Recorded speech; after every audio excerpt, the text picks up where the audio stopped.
এভাবে লাউ দিয়ে ডাল দিয়ে রান্না করলে খেতে অনেক মজা হয়। আসসালামু আলাইকুম। কেমন আছেন আপনারা সবাই? চলে আসলাম নতুন আরও একটা রান্নার ভিডিও নিয়ে। রান্না করব লাউ দিয়ে ডাল। ডাল লাউ একসাথে রান্না করার জন্য ডালটাকে আমি একটু আগেই হালকা সিদ্ধ করে নেব।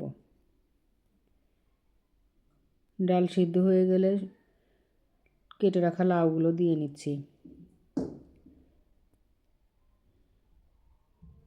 পরিমাণ মতো লবণ দিলাম, হলুদের গুঁড়া, ধনিয়ার গুঁড়া, মরিচের গুঁড়া।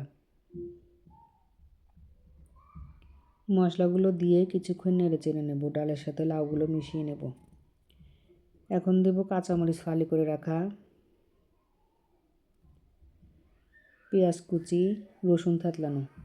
আমি 2টা তেজপাতাও দিয়ে নিয়েছি। লাউ সবজিটা তো সারা বছরই পাওয়া যায়।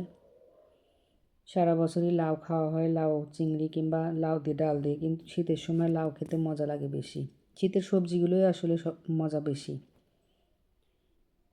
এ কারণে সব মানুষই বলে শীতে খেয়ে শান্তি।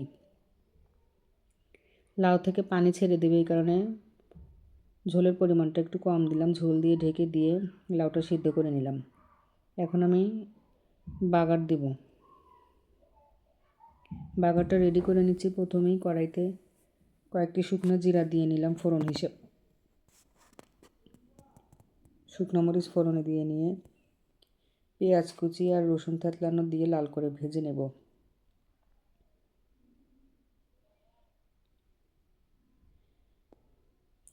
ফোড়নটা যখন একদম লাল হয়ে যাবে, এখন বাগারটা দিয়ে নেব।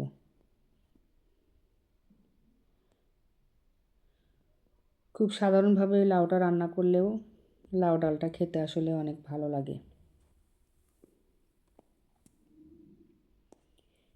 একদম নামানোর আগ দিয়ে দিয়ে নেব ধনিয়া পাতা কুচি।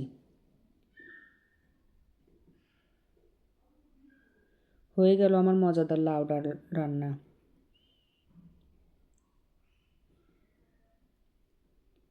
ভিডিওটা কারো যদি ভালো লাগে লাইক, কমেন্ট, শেয়ার করে পাশে থাকবেন। আল্লাহ হাফেজ।